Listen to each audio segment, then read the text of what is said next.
आशना ने जो फैसला लिया था वो न जाने आशना को किस रास्ते पर लाकर खड़ा करने वाला था, लेकिन मानना पड़ेगा आशना ने हिम्मत दिखाते हुए अपने हक के लिए पहली बार कदम जरूर बढ़ाए थे। आशना का झूठा बहाना गर्वित के सामने आ चुका था, लेकिन आशना की दाद देनी पड़ेगी। पकड़े जाने के बाद भी वो अपने फैसले पर डटी रही और बिना किसी झिझक के गर्वित से कुछ कदम दूर चली गई थी। गर्वित को आशना का बर्ताव रास नहीं आया और तिलमिलाते हुए गर्वित ने उसका फोन फेंक दिया। फोन के परखच्चे उड़ गए। सूरज ने अपनी आंखों को दाएं बाएं घुमाते हुए कई बार आशना और गर्वित को देखा और अचानक अपने सर को नीचे की तरफ जमीन पर ले गया, जैसे मानो उसने कुछ देख लिया हो जो उसे नहीं देखना चाहिए था। जब सूरज की नजर जमीन पर पड़े टूटे हुए फोन पर पड़ी तो वो एकाएक चौंक गया और इससे पहले कि वो स्थिति को भांप पाता, गर्वित अचानक शांत होने का नाटक करने लगा और तेजी से आशना की कलाई पकड़ते हुए उसे अपने कमरे के अंदर ले गया। एक और तेज आवाज के साथ कमरे का दरवाजा बंद हुआ। ये कहना सही रहेगा कि वो जबरदस्ती आशना को घसीटते हुए कमरे में ले गया, क्योंकि आशना तो अंदर जाना नहीं चाहती थी, लेकिन चूंकि गर्वित को बाहर तमाशा करना पसंद नहीं था, इसलिए शायद अंदर तमाशा करने के लिए वो आशना को लेकर गया था। कमरे के अंदर तेजी से बढ़ते हुए गर्वित ने पलक झपकते ही आशना को बिस्तर पर फेंक दिया। आशना समझ भी नहीं पाई और एक ही पल में लॉबी से कमरे के बिस्तर पर आ गिरी थी। आशना भौचक्का बस देखती रही। शायद वो समझ ही नहीं पा रही थी कि एकाएक उसके साथ ये क्या हो गया था। आशना ने अपने आप को संभालते हुए खड़े होने की कोशिश की, लेकिन जैसे ही वो बिस्तर से उठी कि गर्वित ने उसे धक्का देते हुए दोबारा बिस्तर पर लुढ़का दिया। एक धपाक की आवाज के साथ आशना दोबारा बिस्तर पर गिरी, लेकिन इस बार वो अकेले नहीं थी। आशना को धक्का देते हुए गर्वित भी उसके ऊपर टूट पड़ा था। गर्वित ने उसकी जांघों को अपनी टांगों से लॉक किया और अपने दोनों हाथों से उसके चेहरे को पकड़ते हुए उसके होंठों को चूम लिया। गर्वित का चूमना दर्द भरा था और आशना की जुबान लगभग बंद हो चुकी थी। की आवाज पूरे कमरे में गूंजने लगी थी, लेकिन गर्वित उसके होंठों का रसपान करने में मशगूल था। गर्वित के गुस्से की रफ्तार उसकी छाती में धड़क रही तेज धड़कनों से कई गुना ज्यादा थी। गर्वित मानो आशना पर एक भूखे भेड़िए की तरह चिपका हुआ था और लगातार उसके होंठों पर वार कर रहा था।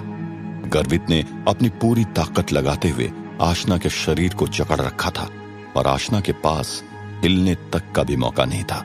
लगातार उसके होंठों को चूमते हुए और उसकी छाती पर बैठे रहने से उसकी सांसें रुकने लगी थी और उसे ऐसा लगा जैसे कभी भी उसके प्राण निकल जाएंगे।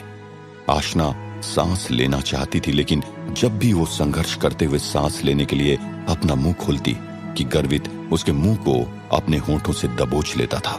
आशना बेसूध हो चुकी थी और गर्वित से छुटकारा पाना चाहती थी। आशना उससे छूटने का जितना प्रयास करती, उससे कई गुना ज्यादा ताकत का इस्तेमाल करके गर्वित आशना के संघर्ष को नेस्ता नाबूद कर देता था।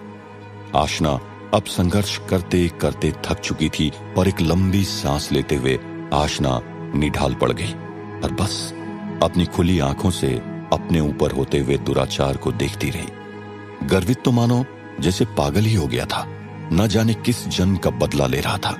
आशना के हिम्मत हार जाने के बावजूद गर्वित की गर्मी अभी निकली नहीं थी। वो तो और हैवान होता चला गया। गर्वित ने आशना के कपड़े फाड़ दिया और उसे अपनी ही आंखों के सामने शर्मिंदगी से गुजरना पड़ा। आशना की सिसकियां उस कमरे में दर्द और घृणा लेकर चारों तरफ घूम रही थी। इस पूरी प्रक्रिया के दौरान गर्वित ने आशना को हिलने तक का मौका नहीं दिया था। वो तो बस एक के बाद एक झटके दिए जा रहा था। शायद गर्वित के शरीर की प्यास आज काफी भड़कीली थी। अपना इरादा पूरा करते हुए उसने आशना पर कोई तरस नहीं खाया, बल्कि अब और ज्यादा विकराल और तेजी से उस प्रक्रिया को बढ़ाने लगा था। क्या आज की यह हरकत बीती हुई उन सभी घटनाओं से अलग थी? कुछ कहा नहीं जा सकता, लेकिन आज गर्वित को देखकर ऐसा लगा जैसे वो आशना की जान लेकर ही मानेगा। कुछ ही देर बाद गर्वित ने गहरी सिसकियां लेते हुए उस प्रक्रिया को समाप्त किया और ढीला पड़ते हुए आशना के ऊपर लेट गया। जब ये सारा गंदा खेल खत्म हुआ तो आशना को अपने शरीर पर तीखे दर्द का एहसास हुआ। आशना की टांगें जकड़ चुकी थी और ऐसा लग रहा था जैसे मानो वो उसके शरीर का हिस्सा ही न हो। सीधे लेटे हुए आशना की आंखों के दोनों तरफ से मोतियों की धारा बहने लगी थी। बिना अपनी पलक झपकाए आशना की आंखें बस पानी को बेधक निकाल रही थी। अपने सूखे गले का सूखा थूक गिट्टे हुए आशना ने चैन की सांस ली।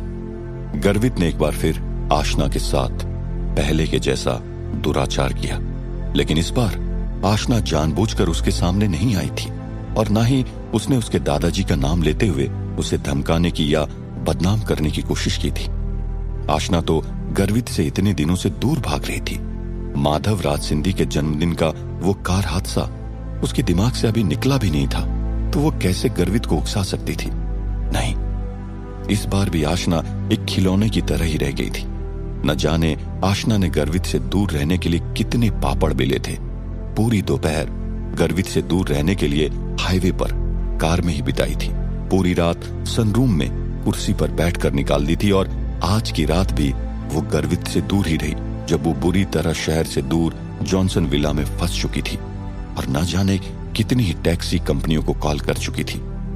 आशना चाहती तो बड़े राजमहल कॉल करके गाड़ी मंगवा सकती थी, लेकिन गर्वित के डर ने उसे बांध के रखा था। लेकिन इन सब से क्या फर्क पड़ा?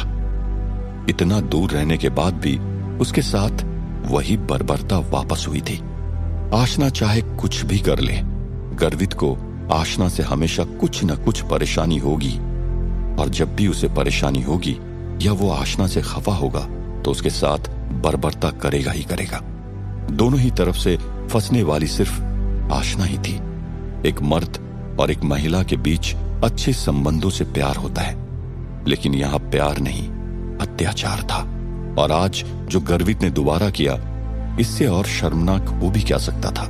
एक वैश्या जब अपने शरीर का सौदा करती है तो उसका पेशा होता है, लेकिन यहां आशना क्या कर रही थी?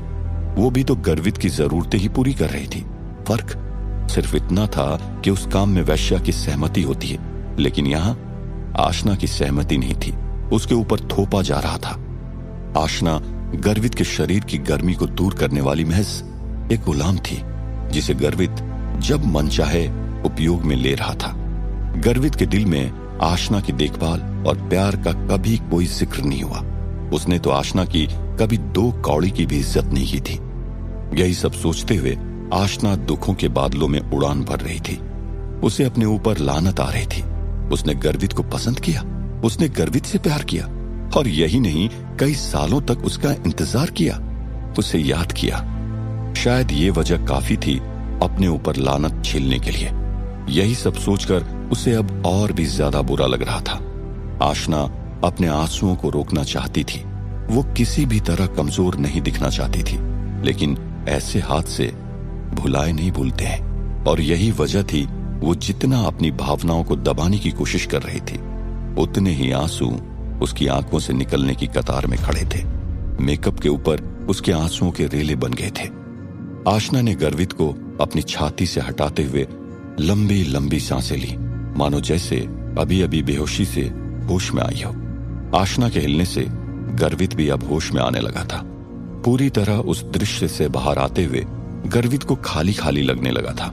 कुछ अजीब से एहसास उसके मन में पनपने लगे थे। गर्वित को ऐसा लगा जैसे किसी ने उसका दिल ही निकाल दिया हो। अपने मन से और दिल से भावनाओं के खत्म हो जाने का डर उसे सताने लगा था। अपनी आंखों के सामने सब कुछ उसे अपने मन की तरह धुंधला दिखने लगा था। अपने आप को सीधा करते हुए उसने एक लंबी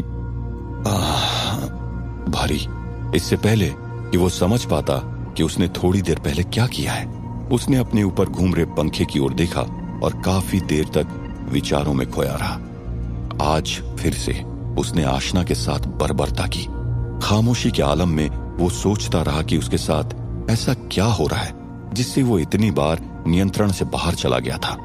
इस तरह नियंत्रण से बाहर चले जाना और हर बार अपना आपा खो देना गर्वित के लिए परेशानी का सबब बन चुका था, और इस वजह से गर्वित काफी परेशान था। चिंता की घटा गर्वित के दिमाग में मंडरा रही थी और वो सिगरेट पीना चाहता था। जैसे ही उसने अपने हाथों को तकिए के नीचे डालते हुए अपने सिगरेट के पैकेट को ढूंढने की कोशिश की, तो उसे याद आया कि उसका फोन और सिगरेट तो सामने वाले कमरे में है। ये देखकर वो काफी नाराज हुआ और अपने हाथों को तकिए के नीचे से निकालते हुए उठते हुए बैठने लगा। जब गर्वित ने उठते हुए अपनी गर्दन को दूसरी तरफ मोड़ा तो उसने बेड की दूसरी तरफ कोने में आशना को बैठा पाया, जिसके कंधे अभी भी कांप रहे थे और उसकी नजरें कमरे की सबसे बड़ी खिड़की से बाहर झांक रही थी।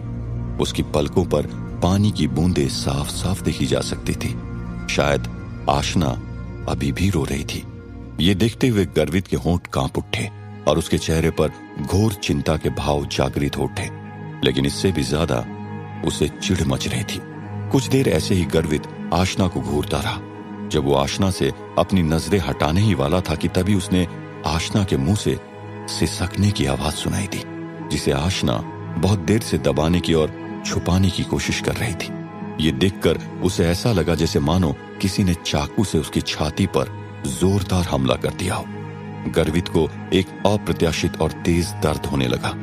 इस दर्द ने गर्वित को छलनी कर दिया था। उसके दिमाग में चिड़चिड़ापन उबलने लगा। वो एकाएक गुस्से से और चिढ़ते हुए उठा और आशना के हाथ को पकड़ते हुए उसे बिस्तर से खींचते हुए नीचे पटक दिया। उसके बाद बिस्तर पर पड़े उसके कपड़े को उठाया, उसका गुच्छा बनाया और आशना की तरफ फेंकते हुए कहा, अगर तुम्हें रोना है तो घर चली जाओ। गर्वित का दोबारा पागलपन देख आशना काफी डर गई थी और कांपने लगी थी। उसका रोना पूरी तरह से गायब हो चुका था। नीचे कारपेट पर बैठे हुए आशना का बदन थर थर हिल रहा था और उसके होंठ कांप रहे थे। आशना कुछ देर ऐसे ही बैठी रही जब तक उसे एहसास नहीं हुआ कि गर्वित ने क्या कहा है। आशना एकाएक उठी, अपने कपड़े उठाए, हैंडबैग लिया और वॉशरूम की तरफ भागी। जब भी गर्वित उसके साथ ऐसी बर्बरता करता था तो वो अपना नियंत्रण खो बैठता था और आशना को नुकसान पहुंचाता था। इतनी बर्बरता सहन करने के बाद आशना में अब और हिम्मत नहीं थी, इसलिए अपने आप को बचाने के लिए वो तुरंत वॉशरूम में चली गई थी। आशना एक बार फिर से एक गहरे सदमे में जा चुकी थी। उसने तुरंत गर्म पानी का शावर शुरू किया और अपने जिस्म से बर्बरता का मैल हटाने लगी। पानी उसके शरीर की गंदगी को तो मिटा सकता था, लेकिन उसकी बुरी यादों को नहीं। एक तरफ शावर से गर्म पानी बरस रहा था तो वहीं दूसरी तरफ आशना के आंसू से नमकीन पानी निकल रहा था। कुछ देर आशना शावर के नीचे बस यूं ही खड़ी रही। कुछ देर बाद दोबारा उसे गर्वित के शब्द सुनाई दिए, अगर तुम्हें रोना है तो घर चली जाओ। आशना के लिए यहां से निकलने का शायद ये एक आखिरी मौका था और इससे पहले कि गर्वित का विचार बदले वो यहां से निकलना चाहती थी। आशना ने तुरंत शावर बंद किया और अपने शरीर को पोंछने लगी। तभी उसका सारा ध्यान बस यहां से निकलने में था। चूंकि लक्ष्मण को नहीं पता था कि आशना को किस तरह के कपड़े पसंद है, इसलिए उसने 2 से 3 तरह के अलग अलग किस्म के कपड़ों का बंदोबस्त किया था। आशना शुक्रगुजार होगी लक्ष्मण का, जिसने उसके लिए 2 से 3 कपड़ों का बंदोबस्त किया था, वरना आशना के पास पहनने के लिए कुछ नहीं होता, क्योंकि उस घटना में गर्वित ने उसके कपड़ों को फाड़ दिया था। उसने जल्दी से अपने कपड़े पहने और अपने चेहरे को मेकअप से टचअप किया, जिससे वो आशना की तरह दिख सके। वॉशरूम से बाहर निकलते वक्त उसके दिल में एक अजीब सी सिहरन मच रही थी। उसके हाथ कांप रहे थे, लेकिन एक बार फिर जब वही शब्द उसके दिमाग में दौड़े जो गर्वित ने कहे थे, तो उसने तुरंत वॉशरूम का दरवाजा खोला और सर नीचे रखते हुए बाहर निकली। आशना गर्वित को बिना देखे कमरे से बाहर निकल गई। क्या आशना छोटे राजमहल पहुंच पाएगी या गर्वित दोबारा उसका रास्ता रोक लेगा? आखिर आशना कब तक ऐसी बर्बरता सहन करती रहेगी? क्या आशना में जवाब देने की हिम्मत आएगी? क्या आशना इस हादसे के बाद अपने जीवन में और बदलाव लाएगी? क्या वो बदलाव उसे गर्वित से बचा पाएंगे? जानने के लिए बने रहिए आशना और गर्वित के साथ और सुनते रहिए ये प्यार। क्या आशना के लिए ये रात सबसे दर्दनाक रात थी या वो कार वाली रात सबसे ज्यादा भयानक थी? भला हम ये कैसे बता सकते हैं? दुख भोगने वाली, अपने दर्द को सहने वाली और अपने मुंह पर चुप्पी साधने वाली तो सिर्फ आशना ही थी।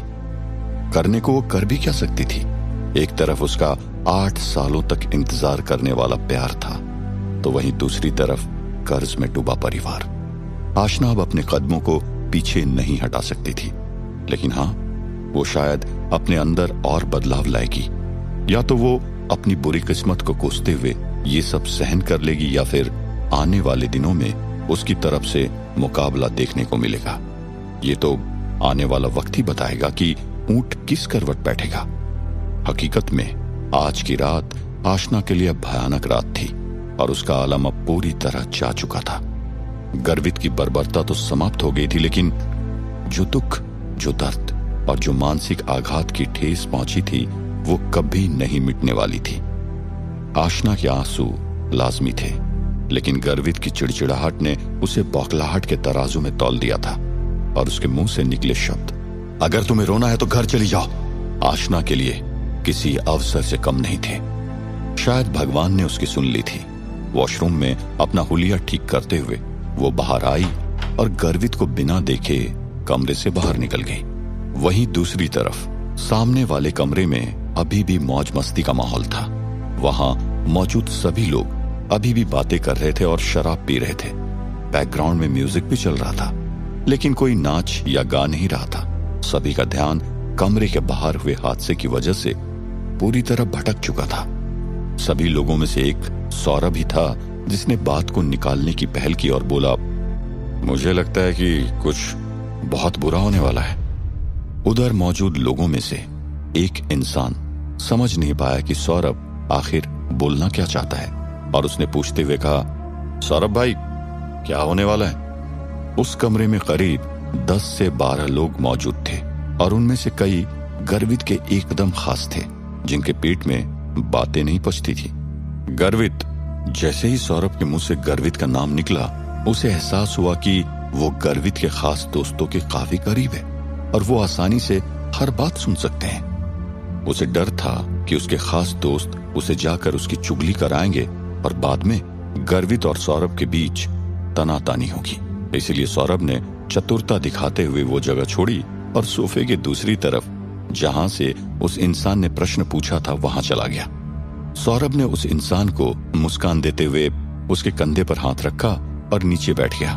नीचे बैठने के बाद सौरभ ने धीरे से अपना मुंह खोला। यार, मुझे पता है कि गर्वित का गुस्सा बहुत तेज है, लेकिन मैंने कभी भी उसे किसी भी औरत के साथ इस तरह बदतमीजी करते हुए कभी नहीं देखा। जब सौरभ ने यह बोला तो उस दल में मौजूद सभी 7 लोगों के मन में गर्वित का गुस्सैल चेहरा सामने आ चुका था और बाहर हुआ हादसा सभी के जहन में घूम रहा था।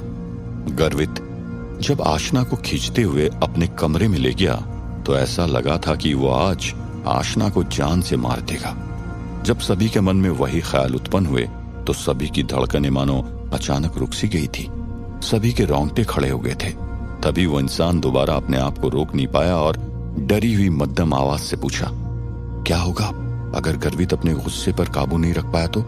क्या जाने अनजाने में वो आशना को जान से खत्म कर देगा? वो ऐसा बिल्कुल भी नहीं करेगा। सूरज, जो काफी देर से चुप बैठ सभी लोगों के तर्क और वितर्क सुन रहा था, अचानक से उसने अपने मन के भाव सभी के सामने निकाले। हाथ में विस्की का गिलास उठाते हुए उसने एक बड़ा घूंट अपने मुंह में भरा और तेजी से गटकते हुए अचानक उठते हुए कहा, मैं जाकर देख कर आता हूं। सूरज अपने कमरे से निकलते हुए गर्वित के कमरे के बाहर पहुंचा और डोरबेल बजाने से पहले कुछ देर वहीं बाहर खड़ा रहा। शायद सूरज के हाथ कांप रहे थे, लेकिन उसे अनदेखा करते हुए जैसे ही अपना हाथ डोरबेल की तरफ ले जाने लगा, तभी अचानक गर्वित के कमरे का दरवाजा खुला और सामने से तेज चलते हुए कोई निकला और एक भिड़ंत हो गई। चूंकि सामने से आ रहे इंसान की गति काफी तेज थी, इसलिए जब वो भिड़ंत हुई तो उस इंसान के साथ साथ सूरज का भी संतुलन बिगड़ गया था। लेकिन सूरज ने अपना शरीर संभालते हुए इंसान को संभालने की कोशिश की और परिणाम स्वरूप वो इंसान सूरज की बाहों में था। अचानक हुई इस हरकत से सूरज के होश उड़ चुके थे, लेकिन जब उसने देखा कि सब सही है और किसी को कोई चोट नहीं आई है, तब उसने राहत की सांस ली। सूरज ने आशना को पीठ के बल गिरने से बचाया और उसे इस अंदाज में थाम रखा था जैसे मानो दोनों सालसा डांस के किसी पोज में खड़े हो। सूरज ने आशना की तरफ देखते हुए कहा, संजना।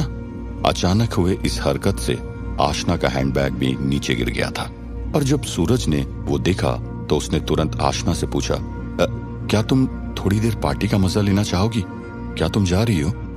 आशना जब बाथरूम से निकली थी तब उसके दिमाग में काफी कुछ चल रहा था और उसे डर था कि कहीं गर्वित दोबारा उस पर हमला न कर दे। इसलिए वो गर्वित को देखे बिना बस तेजी से कमरे के दरवाजे की तरफ बढ़ी थी, जैसे मानो ओलंपिक में पैदल दौड़ में हिस्सा लिया।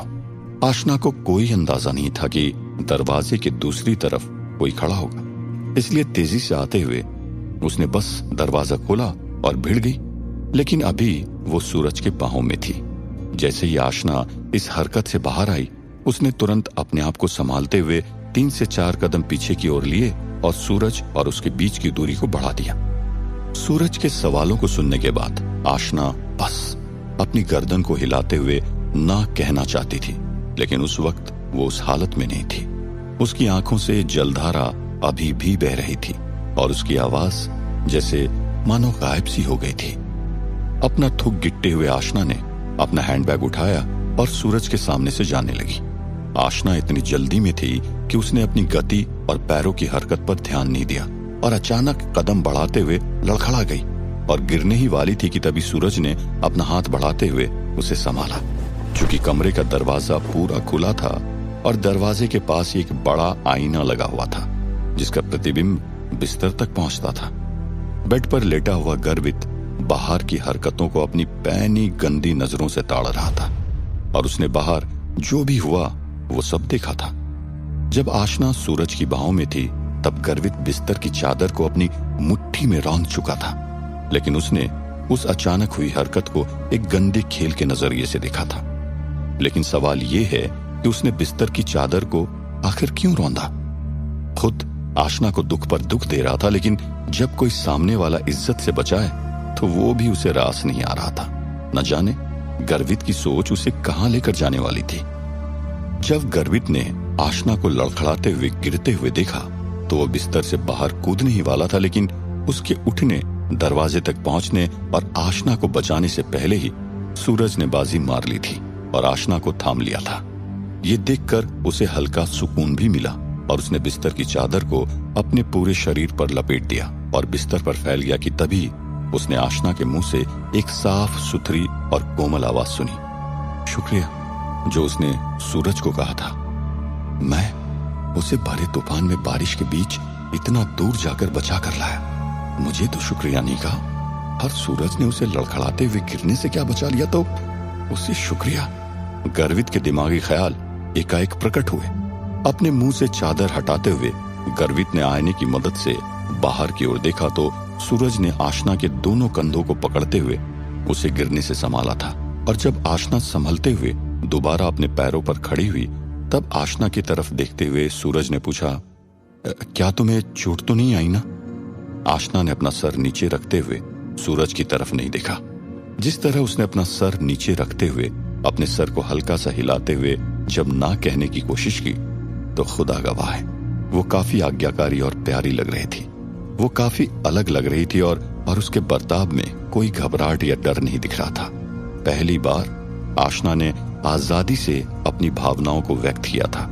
अगर आशना की आजाद भावनाएं इतनी मनमोहक है तो आधे से ज्यादा जोधपुर देखने के बाद उसकी अदाओं में डूब जाएगा। आशना की मासूम अदा देखकर गर्वित और ज्यादा भड़क उठा था। चूंकि आशना सूरज से अब बहुत धीमे स्वर में बात कर रही थी, इसलिए गर्वित को कुछ भी सुनाई नहीं दे रहा था। गर्वित ने पीठ सीधी करते हुए बाहर की बातों को सुनने की कोशिश की, लेकिन उसे कुछ भी सुनाई नहीं दिया। फिर बिस्तर से उठते हुए उसने अपने कानों को सीधा करते हुए बाहर दरवाजे की दिशा में लगा दिए और तब उसे हल्का हल्का कुछ तो सुनाई देने लगा था। आशना के स्वर इतने धीमे थे कि गर्वित तक वो शब्द काफी टूटे हुए और धुंधले सुनाई दे रहे थे। काफी देर तक अपने कानों को उस दिशा में रखने के बाद उसने अपने कानों में नहीं की आवाज सुनी, जो वाक्य रहित थी। गर्वित वैसे भी पहले से चिड़चिड़ा हो रखा था और अब इस बात ने उसकी चिढ़ को परवान चढ़ा दिया था। गर्वित पूरी तरह आग बबूला हो चुका था और उसे अब हर चीज से नफरत हो रही थी। वो काफी अशांत महसूस कर रहा था। जब गर्वित को एहसास हुआ कि ये सब करने से उसे कुछ सुनाई नहीं देने वाला है, तो अपने गुस्से को काबू रखने के लिए उसने आईने से नजरें फेर ली, जो बाहर का प्रतिबिंब उसे दिखा रहा था। गर्वित ने अपनी नजरें फेरते हुए उस विशालकाय खिड़की पर टिका दी और वहां से बाहर झांकने लगा।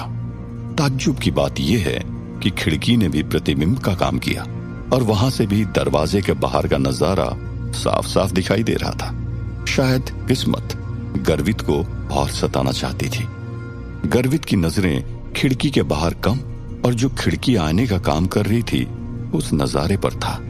गर्वित ने देखा कि सूरज ने अभी भी आशना का हाथ थाम रखा है और आशना अपना मुंह नीचे किए शांत स्वर में बातें किए जा रही है। गर्वित अपने मन में खामोश स्वर में यही सोच रहा था कि आशना आखिर ऐसी भी क्या बातें कर रही है जो एक सवाल का उत्तर देने में उसे इतना वक्त लग रहा है। ये सोचते हुए गर्वित के दिमाग में वही सवाल दौड़ने लगा जो सूरज ने आशना से पूछा था, क्या तुम्हें चोट तो नहीं आई? गर्वित के कानों में ये स्वर गूंजने लगे थे, 1, 2, 3 और ना जाने कितनी बार। गर्वित ने गुस्से को काबू में करने के लिए खिड़की की तरफ मुंह किया था, लेकिन खिड़की ने तो अलग ही खेल रच डाला था। गर्वित का गुस्सा ना तो खत्म हुआ था और ना ही निकला था। वो एक चिंगारी के इंतजार में था और शायद चिंगारी लग चुकी थी। अगले ही पल गर्वित की आंखों में क्रोध और रोष भड़कने लगा और एक ही पल में वो उठते हुए दरवाजे तक गया और चीखते हुए चिल्लाया, कमबख्त, क्या मैंने तुम्हें घर जाने के लिए नहीं कहा था? कब से यहाँ खड़े रहकर क्या बकवास कर रही हो? वास्तविकता में आशना ने सूरज से कुछ ज्यादा बातें नहीं की थी। वो तो बस अपना मुंह झुकाए सूरज के सवालों के स्पष्ट जवाब दे रही थी। आशना ने अभी तक सिर्फ यही कहा था, मैं ठीक हूं, नहीं, मुझे कहीं चोट नहीं लगी, शुक्रिया। गर्वित को आशना का सिर्फ नहीं सुनाई दिया था और न जाने गर्वित ने इस नहीं के कितने ही मतलब निकाल लिए थे। आशना भावुक थी और होती भी क्यों नहीं। थोड़ी देर पहले की गर्वित द्वारा की गई बर्बरता अपनी छाप कहां छोड़ने वाली थी। आशना तो खुल के रोना चाहती थी, चिल्लाते हुए अपनी भावनाओं को बाहर लाना चाहती थी। आशना इतनी दुखी थी, उसके आंसू भी उसका दामन पकड़ के नहीं चल रहे थे और खुद ही अपने रास्ते बनाते जा रहे थे। और यही वजह थी कि आशना धीमे स्वर में सूरज को जवाब दे रही थी, क्योंकि वो सूरज के सामने रोना नहीं चाहती थी और ना ही अपनी परिस्थितियों को उसके सामने लाना चाहती थी। आशना ने बिल्कुल भी नहीं सोचा था कि गर्वित इस तरह बिस्तर से उठकर बाहर आएगा और सूरज के सामने चिल्लाने लगेगा, लेकिन हुआ बिल्कुल इसके विपरीत। आशना पूरी तरह सदमे से बाहर आई भी नहीं थी कि गर्वित के इस तरह अचानक चिल्लाने से एक और गहरे सदमे में जा चुकी थी। जब गर्वित चीखते हुए अपने कंठ से अपने क्रोध भरे शब्दों को बाहर निकाल रहा था, तब आशना के मुंह से तुम निकला, लेकिन गर्वित की बात खत्म होने के बाद आशना की इसके आगे बोलने की हिम्मत नहीं हुई और उसने अपनी जुबान से पनप रहे शब्दों को नष्ट कर दिया। ये पहली बार नहीं था जब गर्वित ने आशना के साथ इस तरह सलूक किया था। आशना तो जब से छोटे राजमहल आई है तभी से उसके साथ बद से बदतर सलूक किया जा रहा था और आशना भी इसकी आदी हो चुकी थी, लेकिन दूसरों के सामने आशना की बेइज्जती करना और उसे नीचा दिखाना आशना के लिए पहला अनुभव था। अपने मन को काफी समझाने और अपनी आंखों को काफी मनाने के बाद भी आखिरकार मन और आंखें दोनों हार गए। मन पूरी तरह से टूट गया और आंखें अपनी पानी को बाहर लाने से नहीं रोक पाई। आशना फूट फूट कर रोने लगी थी।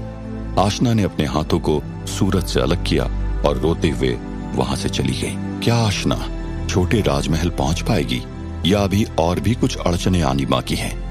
क्या सूरज आशना की मदद कर पाएगा? क्या आशना के लिए सूरज खड़ा होगा? अगर होगा तो क्या यह आशना के लिए और मुसीबतों का कारण बनेगा? क्या आने वाला वक्त और भी ज्यादा चुनौतीपूर्ण होगा? जानने के लिए सुनते रहिए ये प्यार नहीं। एक तरफ सूरज ने आशना को गिरने से बचाया था, तो वहीं दूसरी तरफ गर्वित ने अपनी सोच को पूरी तरह गिरा दिया था। आईने के प्रतिबिंब ने गर्वित के गुस्से को भड़का दिया था। कुछ समय पहले भी गर्वित अपने गुस्से पर काबू नहीं रख पाया था और आशना को इसकी भारी कीमत चुकानी पड़ी थी। और इस बार भी गर्वित का गुस्सा कम नहीं था। घर के पारिवारिक मामलों को अब वो कीचड़ की तरह सभी के सामने उछाल रहा था। इससे ज्यादा शर्म की बात और क्या हो सकती थी? गर्वित एक मर्द होकर भी औरत की इज्जत, अपनी इज्जत और अपने परिवार की इज्जत के बारे में नहीं सोच पाया। लेकिन वहीं दूसरी ओर आशना, जिसने हमेशा परिवार की इज्जत को अहमियत दी, क्या आशना सूरज के सामने गर्वित पर नहीं चिल्ला सकती थी? माना नहीं चिल्ला सकती थी, लेकिन सोचने वाली बात यह है कि अगर चिल्ला देती तो क्या होता? क्या गर्वित की कोई इज्जत रह पाती? गर्वित एक कोरा मजाक बनकर रह जाता, लेकिन इसे कहते हैं वफा से प्यार करना, जो आशना हमेशा से करती आई थी। बड़े बड़े राजमहलों में रहने से और अमीरों के शौक पालने से इज्जत नहीं आती। नाम बनाया जाता है और इज्जत कमाई जाती है। लेकिन आज इस तरह सूरज के सामने आशना पर चिल्लाने से गर्वित ने नाम भी खो दिया था और साथ ही साथ इज्जत भी। आशना फूट फूट कर रोई और वहां से चली गई। आशना के कदम तेजी से गलियारे के मोड़ की तरफ बढ़ने लगे थे और देखते ही देखते वो अचानक उस मोड़ में समा गई। जब तक आशना सूरज की नजरों से ओझल नहीं हो गई, तब तक सूरज उसे पीछे से ही निहार रहा था। आशना के चले जाने के बाद सूरज ने अपनी नजरों को गर्वित की ओर मोड़ा और उसका एक उदास मुस्कान के साथ स्वागत किया। गर्वित का गुस्सा उसके चेहरे पर रेंगते हुए नजर आ रहा था। उसकी आंखों में कठोरता की चमक साफ साफ देखी जा सकती थी। जब गर्वित के चेहरे पर सूरज ने गुस्से और कठोरता के हाव भाव का अनुभव किया तो वह काफी चिंतित हो उठा। लेकिन सूरज को इस तरह गर्वित का व्यवहार बिल्कुल भी पसंद नहीं आया था। सूरज ने अपनी गर्दन हिलाते हुए गर्वित की तरफ देखते हुए कहा, यार गर्वित, अगर तू संजना को नहीं देखना चाहता था और उसे देखकर चिढ़ रहा था तो तू सीधे तरीके से भी जाने के लिए कह सकता था ना। इस तरह उसकी बेइज्जती और उसे नीचा दिखाने की क्या जरूरत थी? वो एक लड़की है, तो इस तरह का बर्ताव उसके साथ कैसे कर सकता है? सूरज के मुंह से निकल रहे शब्द गर्वित के अहंकार को छू रहे थे। गर्वित ने सोचा कि भले ही वो आशना के साथ कुछ भी करे, लेकिन इसमें सूरज का कोई लेना देना नहीं है, तो उसे एकदम चुप रहना चाहिए। इससे पहले कि सूरज आगे और कुछ बोलता कि तभी गर्वित ने चिढ़ते हुए उसे बीच में टोकते हुए कहा, अरे तू जा, तुझे जो करना है तू कर, लेकिन मुझे परेशान मत कर। ये बोलते हुए गर्वित कमरे में घुस चुका था, लेकिन कमरे का दरवाजा अभी भी खुला था। गर्वित के मुंह से कठोर शब्द सुनने के बाद भी सूरज वहां से एक कदम भी नहीं हिला। कुछ देर वहीं खड़ा रहा, जैसे मानो वो कुछ कहना चाहता हो, लेकिन इससे पहले कि सूरज कुछ बोल पाता, गर्वित ने बिस्तर पर रखे तकिए को उठाया और दरवाजे की तरफ देखते हुए बोला, क्या तुझे समझ में नहीं आ रहा है जो मैंने कहा? वहां खड़े खड़े क्या कर रहा है? जा यहां से। इससे पहले कि गर्वित का तकिया दरवाजे तक पहुंचता, सूरज ने दरवाजे को हल्का सा बंद किया और वहां से गायब हो चुका था। गर्वित ने अपने हाथों को अपने माथे पर रखा और जोर जोर से हाथ घुमाने लगा, मानो जैसे अपने माथे को घुमा के सही रास्ते पर लेकर आ रहा हो। उसके बाद उठते हुए दोबारा उस कमरे की विशाल खिड़की से बाहर की तरफ देखने लगा। आती जाती गाड़ियां दूर से किसी खिलौने की तरह नजर आ रही थी और वो नजारा मन को काफी सुकून पहुंचा रहा था। गर्वित का पूरा ध्यान बाहर के नजारे में था कि तभी गर्वित को दरवाजे की खुलने की आवाज आई। कदमों की आवाज भी धीरे धीरे पास आ रही थी। चूंकि दरवाजा पूरी तरह से बंद नहीं किया गया था, इसलिए कोई भी आसानी से अंदर आ जा सकता था। गर्वित को लगा कि सूरज दोबारा आ गया, इसलिए बिना पीछे मुड़े उसने दोबारा चिल्लाते हुए कहा, सूरज, तेरा अभी तक ये बचपना खत्म नहीं हुआ क्या?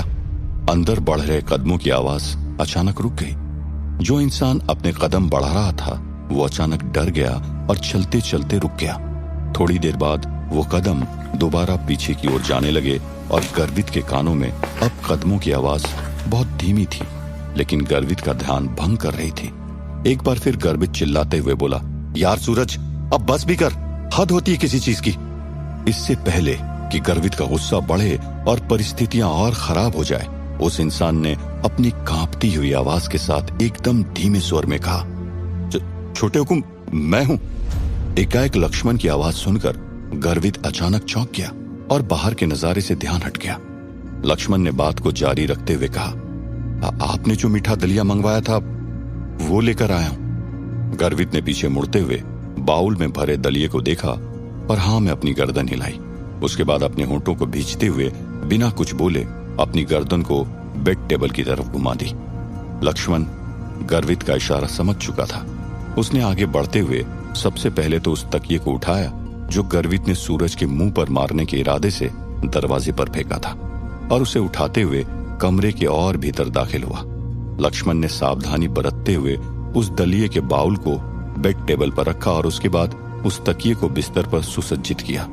जैसे ही गर्वित ने देखा कि लक्ष्मण ने सब कुछ कर दिया है, तभी उसके मुंह से कुछ शब्द निकले। लक्ष्मण, क्या तुम्हारे पास सिगरेट है? जी साहब, लक्ष्मण ने मुंह नीचे करते हुए कहा और अपनी जेब से सिगरेट का पैकेट निकालकर गर्वित को थमा दिया। गर्वित ने वो सिगरेट का पैकेट लिया, उसमें से एक सिगरेट निकाली और उसे अपने होंठों के बीच रखते हुए जला डाला। सिगरेट का वो पहला कश जो गर्वित ने इतने देर बाद लिया था, उसके लिए किसी अमृत से कम नहीं था। जैसे एक लंबी सांस लेते हुए वो कश अंदर गया, गर्वित को ताजगी का अनुभव हुआ। हालांकि वो सिगरेट अलग थी उससे जो गर्वित की पसंदीदा थी, लेकिन चूंकि इतने टाइम तक गर्वित बिना किसी सिगरेट के रहा था, तो अभी जो मिल जाए उसके लिए वही काफी था। सही कहते हैं लोग, अंधे को क्या चाहिए, दो आंखें। गर्वित को सिगरेट में डूबते हुए लक्ष्मण देख रहा था और जब तक सिगरेट खत्म नहीं हुई लक्ष्मण वहीं खड़ा रहा। लक्ष्मण के जहन में संजना घूम रही थी। हुआ यूं कि जब लक्ष्मण लिफ्ट से ऊपर की तरफ आया और जैसे ही लिफ्ट का दरवाजा खुला तो उसने आशना को रोते हुए जल्दबाजी में लिफ्ट के अंदर जाते हुए देखा था और बस सवालों का घड़ा बूंद बूंद उसके दिमाग में भरने लगा था।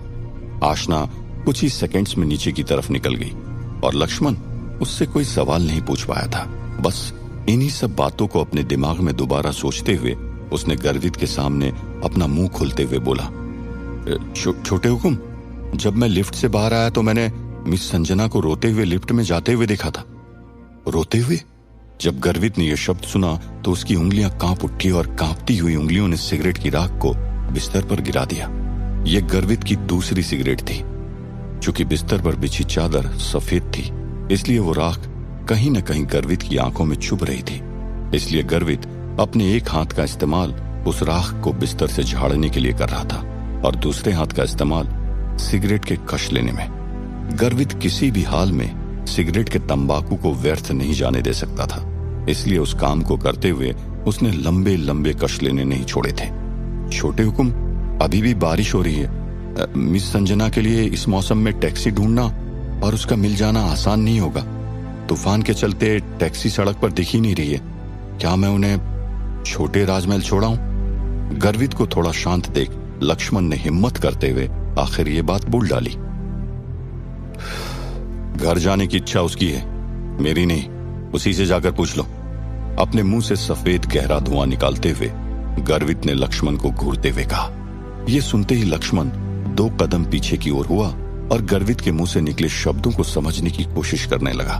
कुछ ही पल में लक्ष्मण को समझ आ गया कि गर्वित को शायद इस बात से कोई फर्क नहीं पड़ेगा अगर वो संजना को घर छोड़ देता है। जाहिर है लक्ष्मण चाहता भी यही था कि वो संजना को छोटे राजमहल लेकर जाए, इसलिए स्पष्टता से जवाब देते हुए बोला, ठीक है छोटे हुकुम, समझ गया। मैं मिस संजना को छोटे राजमहल छोड़ देता हूं। ये बोलते हुए लक्ष्मण जल्दी से पीछे मुड़ा और भागते हुए कमरे से बाहर निकल गया। लक्ष्मण के जाने के कुछ समय बाद गर्वित को एहसास हुआ कि लक्ष्मण क्या बोलकर गया है। लक्ष्मण के शब्दों को जब गर्वित ने ध्यान से दिमाग में तराशा तो उसकी आंखें गुस्से से दोबारा भर आई। उसने बिस्तर से दोबारा तकिए को उठाया और दरवाजे की तरफ फेंक दिया और मन ही मन लक्ष्मण को तुम कुछ भी नहीं समझे बेवकूफ बोलते हुए कोसने लगा। जब गर्वित ने लक्ष्मण को घूरते हुए कहा था, घर जाने की इच्छा उसकी है, मेरी नहीं, उसी से जाकर पूछ लो, तो शायद लक्ष्मण ने इसे सकारात्मक तरीके से ले लिया था। और चूंकि वो भी चाहता था कि वो आशना को घर छोड़कर आए, इसलिए उसने इसे नकारात्मक तरीके से देखने की कोशिश भी नहीं की और अपने मन ही मन में फैसला ले लिया। गर्वित का ध्यान पूरी तरह भटका हुआ था, इसीलिए वो लक्ष्मण के शब्दों को नहीं समझ पाया और शायद इसी का फायदा आशना को मिलने वाला था। गर्वित का पारा गर्म हो चुका था और उसे ठंडा करने के लिए उसने सिगरेट का सहारा लिया। सिगरेट को पीने के बाद गर्वित को आराम मिला और दूसरे तकिए को उठाते हुए उसने अपने सर के नीचे दबाया और लेट गया। गर्वित ने अपनी आंखें अभी बंद भी नहीं की थी कि तभी उसे लगा कि कुछ गड़बड़ है। उसने अपने कानों के नीचे हल्के गीलेपन को महसूस किया। गर्वित ने अचानक उठते हुए उस तकिए को उठाते हुए गौर से देखा तो पाया कि वो पूरी तरह से गीला था और वो गीलापन आशना के आंसू थे जो तकिया पूरी तरह सोख चुका था। गर्वित ने ध्यान से देखा तो पाया कि आशना के आंसू हर जगह थे। ये देखते हुए गर्वित को अचानक याद आया कि जब वो होश में आया था और उठ रहा था तो उसने इसी जगह पर आशना को बैठा पाया था, जो अपनी नजरें और अपना चेहरा छुपा के सिसक सिसक के रो रही थी। गर्वित ने सोचा कि क्या यह गीलापन उसके आंसुओं की वजह से है। गर्वित अचंभित अवस्था में उस तकिए को और उस जगह जहां गीलापन था उसे घूरने लगा। उस जगह को घूरते हुए गर्वित को आशना के दोबारा सिसकने का एहसास होने लगा और उस एहसास ने गर्वित के दिल को एक तेज दर्द दिया। वाकई में वो दर्द इतना जबरदस्त था कि गर्वित हिल गया। उस दर्द को महसूस करते हुए गर्वित पूरी तरह से चिढ़ गया और आखिरकार उस तकिए के साथ भी वही हुआ जो उसके साथी के साथ हुआ था। 1 सेकंड में वो तकिया भी अपने साथी से भिड़ते हुए दरवाजे तक पहुंच चुका था। गर्वित पूरी तरह चिढ़ा हुआ और गुस्से से लाल था। आदत से मजबूर उसने दोबारा सिगरेट के पैकेट से सिगरेट निकाली और उसे जलाते हुए जल्दी जल्दी फूंकने लगा। शायद 1 ही मिनट में वो सिगरेट राख में बदल चुकी थी, लेकिन गर्वित की चिढ़ अभी शांत नहीं हुई थी। उसने एस्ट्रे उठाई और उस सफेद चादर पर उड़ेल ली और यही नहीं, फिर अपने दोनों हाथों से उस चादर को खींचते हुए बेड से अलग कर दिया और फिर वॉशरूम में चला गया। गर्वित को वॉशरूम गए काफी वक्त हो चुका था, लेकिन अभी तक वो बाहर नहीं निकला था। ठंडे पानी के वेग ने शायद उसके गर्म दिमाग को शांत कर दिया होगा। गर्वित ने एक लंबा शावर लिया और वॉशरूम से बाहर आया, लेकिन ये क्या, उसने अपने गीले बालों को नहीं पोंछा था जो टिप टिप करके पानी की बूंदों को फर्श पर और उसके शरीर पर गिरा रहे थे। ऐसी ही हालत में गर्वित बेड टेबल के पास गया और झुकते हुए सिगरेट का पैकेट उठाया और वहीं रखे दलिये के बाउल को देखते हुए पीछे मुड़ा। गर्वित खिड़की की तरफ जाने ही वाला था कि तभी वो दोबारा मुड़ा और उस दलिये के बाउल को घूरने लगा। न जाने अब उस दलिये ने उसका क्या बिगाड़ा था जो गर्वित ने अपना पैर उठाते हुए एक जोरदार लात के साथ बेड टेबल का स्वागत किया। गर्वित की लात खाकर बेड टेबल 2 से 3 कदम उछलते हुए गिर पड़े। उस पर रखा दलिया का बाउल भी अब अपनी जगह बदल चुका था और पूरी तरह फर्श पर बिखर चुका था, जिसमें से खाने की लुभावनी खुशबू आ रही थी। उस बेड टेबल पर लात मारकर गर्वित के पैर में भी चोट पहुंची थी, लेकिन उसे उस दर्द का एहसास नहीं हो रहा था। गर्वित तो बस उस दलिये को ही घूर रहा था जो पूरी तरह फर्श पर फैल चुका था, और ये देखकर गर्वित के दिल में एक अजीब दर्द उठने लगा। क्या गर्वित पागल है? उसने सोचा था। चूंकि आशना शाम से ही उस तूफान में फंस गई थी और वहां से निकलने के लिए चिंतित थी और तरह तरह से वहां से निकलने के रास्ते खोज रही थी, तो शायद उसने कुछ खाया नहीं होगा, और इसी वजह को ध्यान में रखते हुए गर्वित ने लक्ष्मण को उसके कमरे में दलिया भेजने के लिए कहा था। अब न जाने ये कैसी विडंबना आ गई थी। क्या गर्वित अपने गुस्से पर काबू रख पाएगा या वो अपने पैरों को छोटे राजमहल की तरफ धकेलेगा? क्या ये रात यहीं समाप्त हो जाएगी या अभी और भी रंग दिखने बाकी हैं? क्या सूरज चुप बैठ जाएगा या गर्वित का सामना करेगा? क्या आशना इस रात को भुला पाएगी? क्या आशना हार मान लेगी या एक नए किरदार के साथ जन्म लेगी? जल्द ही इन सभी बातों से पर्दा हटेगा। सुनते रहिए ये प्यार